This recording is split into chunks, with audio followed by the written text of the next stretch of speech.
Hey family, welcome back to the channel. I am your host, Cut Nice 50. Thanks for tuning in. Don't forget to like, subscribe, and follow. Today, man, we got another amazing video featuring our second episode by our celibacy journey, and this one with our special guest, Monique.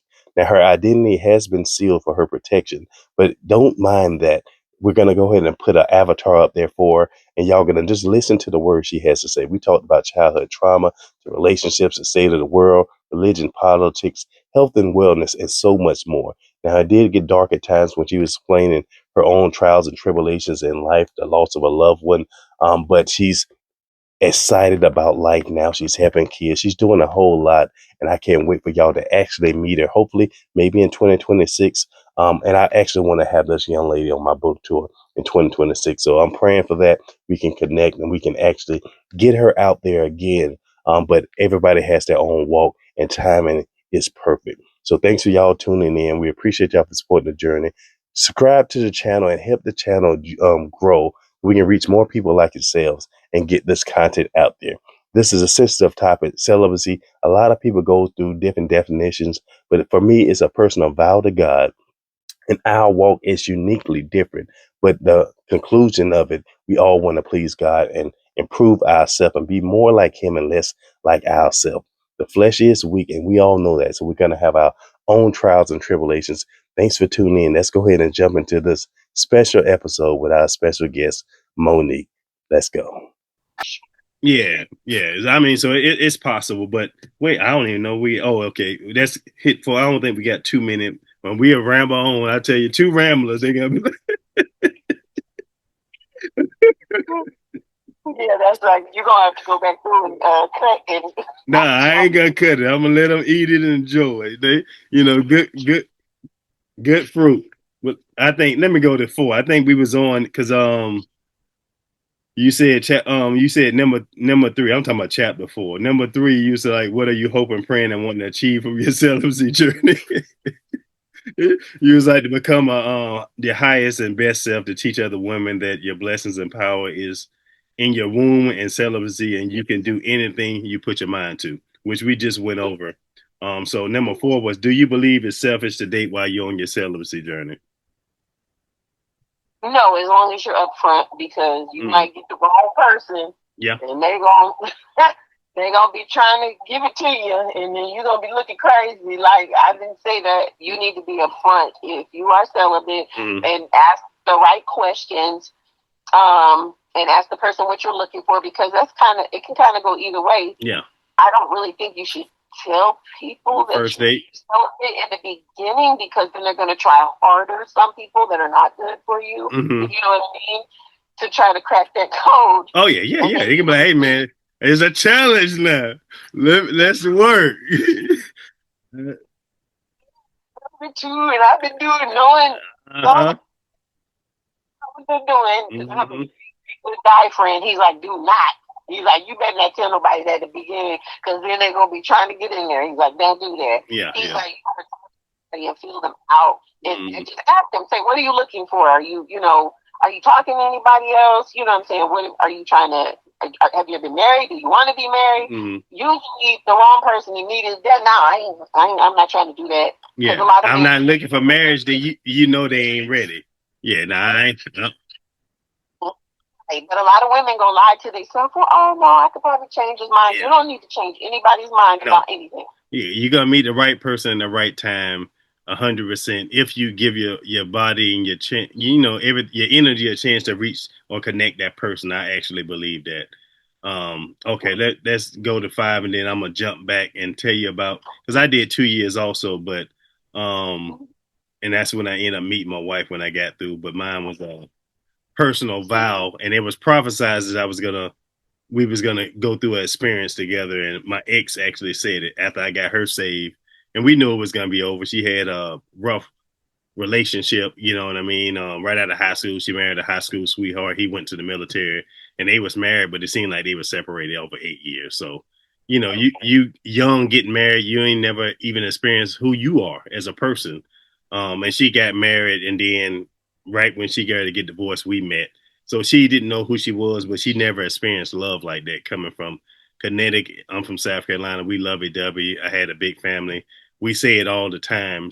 Her mom never told her she loved her. She knew it, but they didn't have that kind of, I guess, up there in Connecticut, New York, they didn't have that kind of verbiage or emotional connection. So she told me, she had a vision or a dream.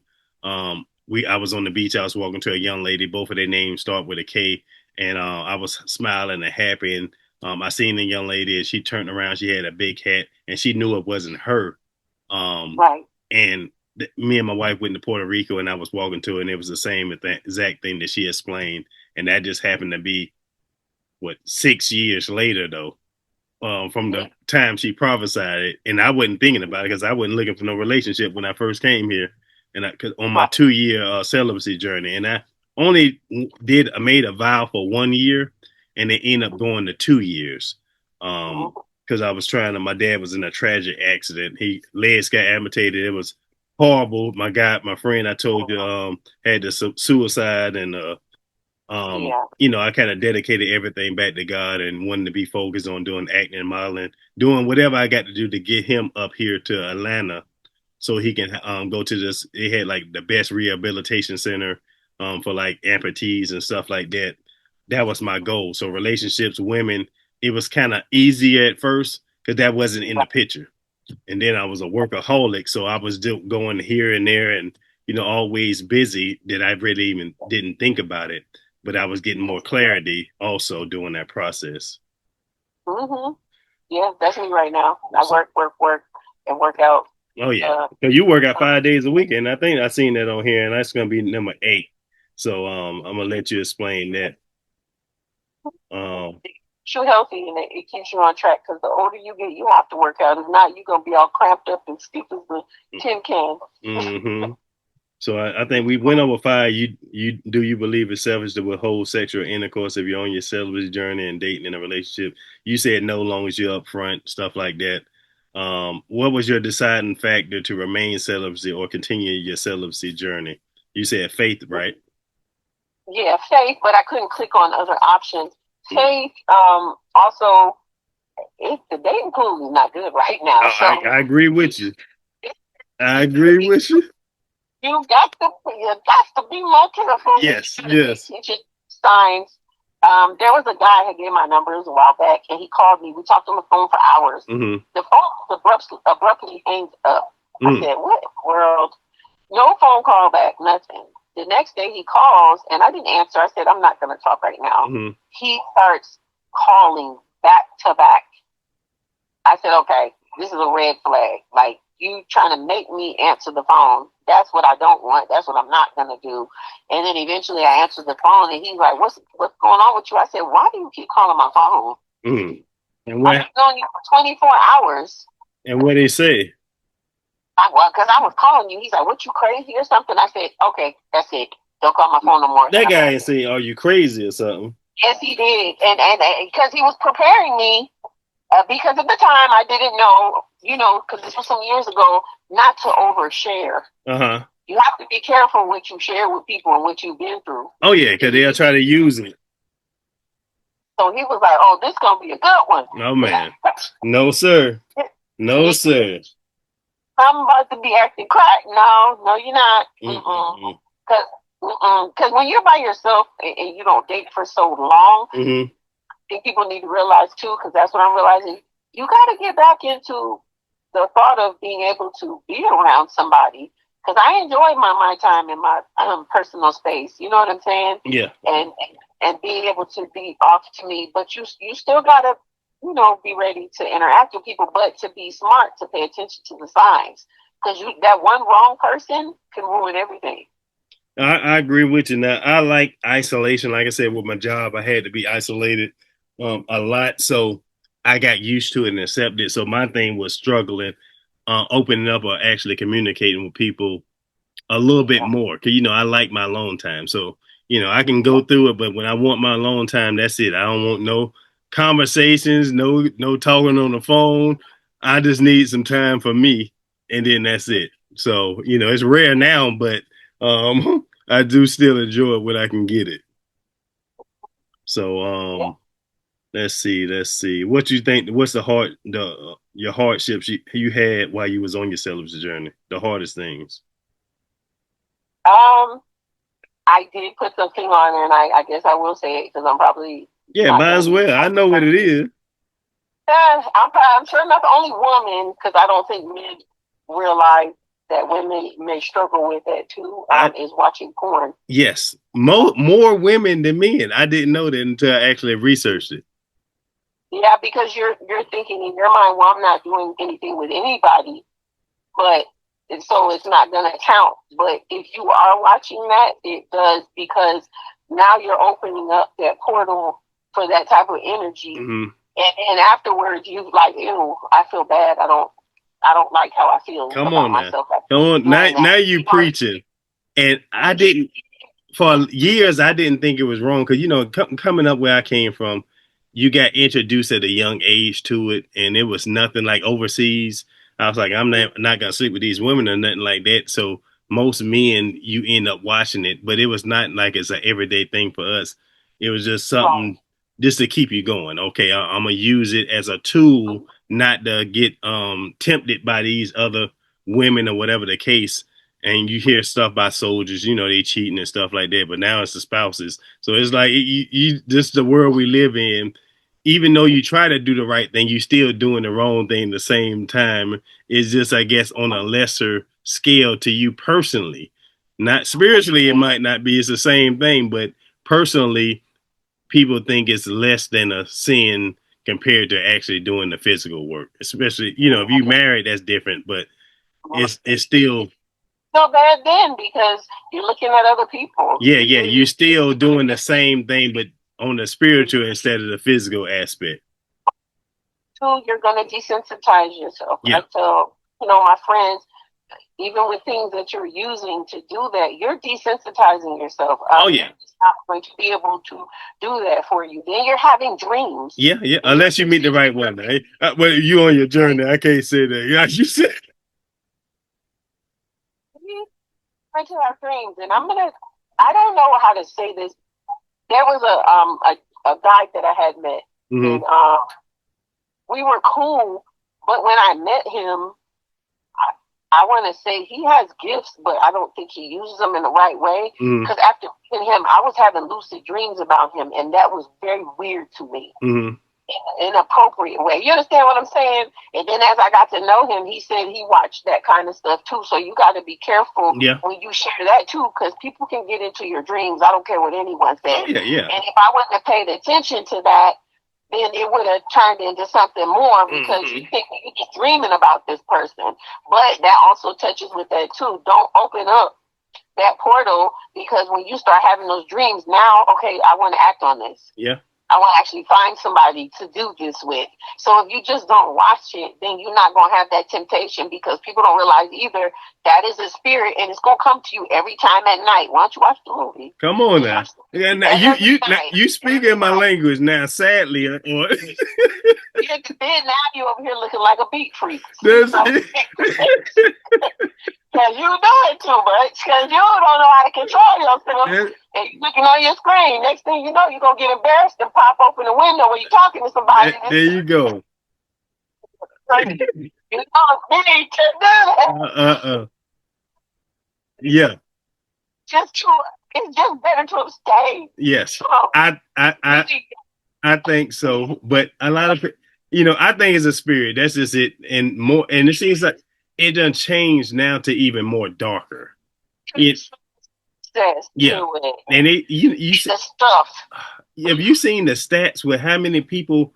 It's like so many people, because I know why, because the relationships is horrible right now. The dating pool, like you said, is hard to date. So just like I did it, you did it. You use it as a tool, but like, well, I'll bump dating then. I get mine whenever. And I don't have to go through the drama. We accept it, and we desensitize ourselves and forget about the whole spiritual aspect of it. You can always tell when you're dating somebody that watches it, because the things that they want done are not realistic. Yeah. Not normal. You're going to be able to tell. You're like, you want to do what? I can't. I can't do all of that at the same time. Oh yeah. No, I'm being honest. Oh yeah. And that's dangerous because then now nobody can even satisfy you because you think it's something that's going on a movie is realistic. No. Yeah, but they desensitize us with all this stuff on TV and stuff. You know, just thinking all these fancy houses and these relationships that people think. You know, I go with one thing. My daughter used to watch the Sweet 16 stuff. You see these kids when she was coming up getting all this amazing stuff. I was like, I don't know who getting that. You know, even I was playing ball, but I was like, you ain't gonna never get it. I wouldn't raise that way, you know. Like it's not happening. It ain't never happening. Not like this. You know, talking about a BMW. I was like, get out of here. I had an 88 Beretta and an old Cadillac. Yeah, but you know what? That's another thing. It's unfortunate how a lot of kids are nowadays. It's trending. I'm not talking to my parents and all this craziness, and it's just so unhealthy, everything that's going on right now. People look online at other people's lives and think that that's their whole life. No, people only show you the good stuff. Yeah. Everybody's not showing you the bad stuff that's going on or how they had to get there or what they had to do to get it. Yeah. Because, I mean, you don't have the time to actually record all that, but people ain't honest either. And the way social media is, they don't want you to do it. They only want you to post the good stuff or whatever else the case may be. And I don't think you ain't even on social media right now. No, well, you probably own it, but you ain't on it. No, I'm not. No? I'm not. No, I'm not. I don't have no pictures. I don't have no nothing. You know why? When I pop out, it's going to be a pop out. And then it's going to pop back off again. There you go. Everybody knowing what I'm doing, what I do. That's another thing. When you keep posting stuff, you have a lot of witchy people that will try to block your blessings. When you post it, I'm at the beginning of doing X, Y, and Z. Yeah. Then you wondering why stuff start going left because you done told everybody what you're trying and working on doing. No, get it done, and then you can share it if you want to. But I truthfully, honestly, I don't want to share nothing with folks that I don't have a close relationship with. I just really don't. You know, and it's not, give me the fortune. I don't need the fame. Yeah. And I don't agree with fame. I don't know. I wrote my book, Fame, A Gift and a Curse. And, you know, that's going to be a worldwide release with TBN in December. That's our launch date. So I talk about the same thing, the biblical aspect, why we shouldn't seek fame and why fame ain't even meant for us. You know, these are gifts and talents people take abuse of, and they don't even shepherd or minister to the people who they supposed to help others on their journey. So, that I go deep into that, but it's not just for them. It's about anybody, whatever job or field you're in. You know, we always seek some kind of success, but some people take that to a different extent, like, you know, thinking they're better than other people because they're successful in whatever field that they choose to do. But we forget the humanity and then our rights as God's children, how we supposed to be minister or stewards towards other people. So I harp on that a whole lot, and I just felt like I believe this is the last days and stuff, how the world is going. Whether we see it or not, that's a different story. But that's why when I put all three of my books out almost the same time, because it's like something keep telling me, don't wait. And I wrote some of them like 10 years ago, 15 years ago, and just sitting on that. Just like you said, you was getting attacked over and over. It was always something pushing me back from actually getting through it. So I kind of cut off social media for the last couple of years, and I try to post, but I usually be posting all the time to barely anything, you know, once every couple of days, whatever. And I started actually going to work for the last couple of years. No TV, no games, no nothing, and actually working for the last couple of years, and really not even talking on the phone or anything. So you do sacrifice a lot, but you gain a whole lot more spiritually, mentally, and physically if you actually working out and stuff like that. So I agree and believe with it, man. When you're doing all that, once you get to that point like you have and you start doing all that, people don't realize the reward. You start aging backwards. Oh, yeah. Because you're healthy, you feel good, You know what I'm saying? You look good. You're blessing other people. Then you, in return, get blessings. The reward is so much better. It's just not, you know what I'm saying, short term like everything else. But everybody is not in that headspace. Mm-hmm. And it's never the right time to do anything. Just do it. And then when you were saying you believe it's the end of times, I believe it's the end of foolishness. Yeah. That's what I believe. I believe it's the cleansing that's about to happen. And that's what I'm talking. It's supposed to be a cleansing, and I see a revival taking place in a lot of places. It don't get no media coverage like that, but I see what Cat Williams said. It actually came true. I love the people call him a prophet. It's a year of exposure these last 2 years, and I see it over and over. Just for celebrities, if everybody will listen to what he said, it's happening in everybody's life. That's with your it. family, with your friends, with your spouse, with everybody. And guess what? If you don't believe what you're seeing, it might save your life. Yes. Yeah. You better believe what you're seeing, because right now, your kids is turning on their parents is turning on their kids. You better pay attention to what is going on, because those that were at the back of the line are going to be in the front. Yep. And I tell people all the time, stay out the way. Yep. You don't have to be out in the streets right now. Just let all this pass. Just like with COVID, let it pass. While we was on lock down and let this foolishness pass so you can make it through. That's why it breaks my heart when I see kids or just people in general when something happens to them and their life gets taken because they was at the wrong place at the wrong time because they weren't supposed to be out yet. Sit down somewhere. Let this foolishness pass. But a lot of people, they can't thrive unless they have attention. That's it. And they got to be in people's faces. They have to be seen. That worldly.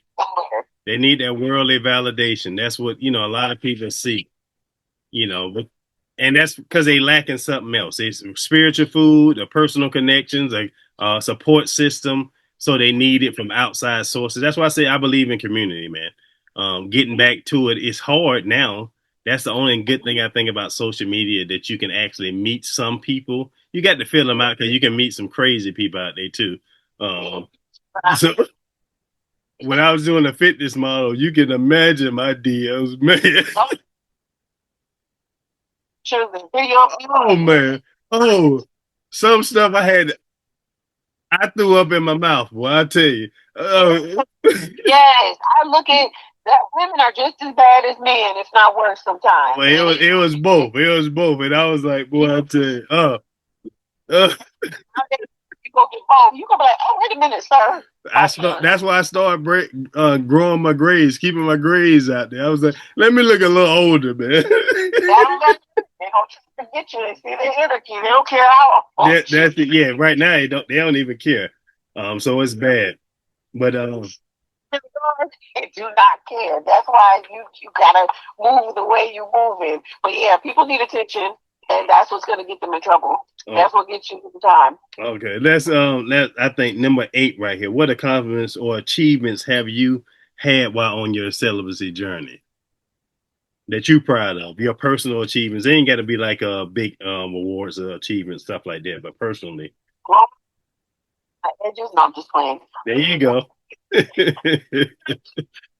Myself and finding peace with myself, finding peace with questions that I had about my life, my childhood, why this happened or why that happened.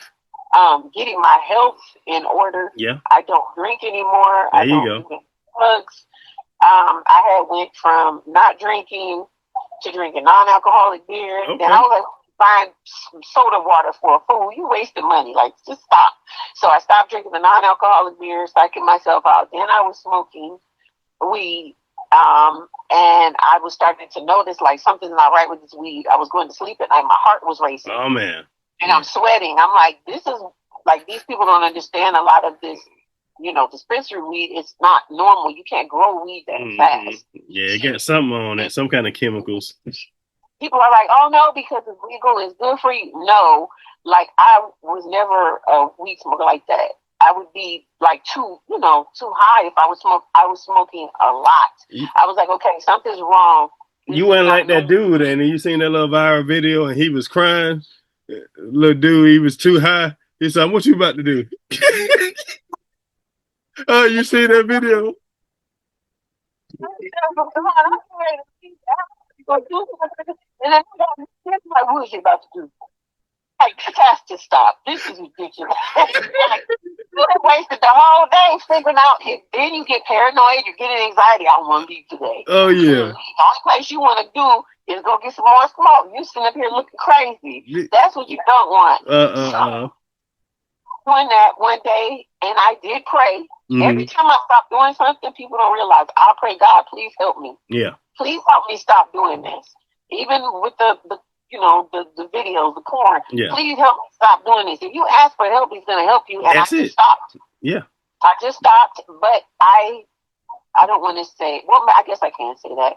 The same when you have an addictive personality, you do have to replace one vice for another. That's it. Excessively. But that's a good vice, but we're creatures of habit. So, it's like those habits, you got to keep doing something else to take those places. Because when we get sad or whatever the case, we go back into those same habits that we used to because it's natural. We made it a natural thing, whether it's food, whether it's videos, whether it's working out, we used to doing certain things. And that's why I think in the Bible, it says the flesh is weak. You already know we're going to go through these same struggles and everything else each and every day. So it is, you got to be careful with your triggers too, because of course with everyone, but death is a huge trigger for me. The last major one I experienced was when my mom passed. I just like went into shock, and I didn't realize I was withering away. I wasn't eating. It was like a week, almost 2 weeks. God was like, girl, you better eat. What are you doing? And I was like, God, please help me, because it was a shock. Like when it happened, I knew something was going to happen with her because she, lived a crazy lifestyle. But I just didn't think it was coming. Like, it's like if you have that family member that has addictions and they call you and you're like, oh my goodness, they're about to call me. Or like when they want, you still miss that call when it doesn't come. Yeah. And she didn't call. And I was like, why ain't she called? And this is around the holidays. So when she passed, I was like, this is another attack. But I had to pull myself back up. And I knew I didn't want to drink. I don't ever want to drink again. Because let's be real, if you drank and you've had crazy things happen, that's a part of the reason. You're making stupid decisions. Yeah. I call alcohol a demon in a bottle. I think it affects you. It's a legal drug, just like cigarettes and everything else. It's stuff that ain't even natural. We don't even know what alcohol really is, but it opens up portals, I believe. That's what people are like, yeah, you're more susceptible to doing this and that, but you have really no control of yourself. Mind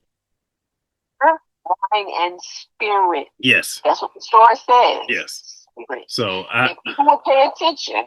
That's why I don't drink, period. So I was like, because I seen what it did to my peeps, it made my pops. It seemed like it made the men in my family, and we're generally big and a little strong, more abusive in certain aspects. So I seen the destruction it did in my house, my family's history, and I was like, nah, I never do that. So I did the opposite, and even though it was natural for other people in my circle to do it, I was like, I can't do it. Is this thing giving me a time? Let me make sure. Let's wrap up these, and then we're going to ramble on a little bit more. Do you believe or hope your story can help and assist and inspire others? I know so, but let's do a real quick one. What do you think? Do I believe it can inspire and help others? Yeah, your story. Absolutely. I think I put on there too. Yes, I do believe it can help, but it can be scary too sometimes. When you're dealing with people and just the way the world is, when you're trying to be honest and put yourself out there, you have to be prepared for things. Yeah. So. All right. Do you believe or understand that your bravery to share your story is not only inspirational, but it's a rare feat, especially in today's time? Yes. Okay. Well, yeah, I mean, like I said, we both two ramblers, and we've been going on and on and on. I appreciate it, man. I tell you what, decided I'm gonna end this up, but we're gonna stay on the phone and see if we can connect offline. Anything else you want to give to the listeners, and what kind of tips or something that you can advise them, because they ain't gonna have the contact information to get a hold to you. Keep in touch with you. One day we will, once I get it. So I'll work. I'll give out your word for Monica. When she gives me a word to give, I'm gonna go ahead and give y'all some advice or tips. for Monica, and it'll be up for her.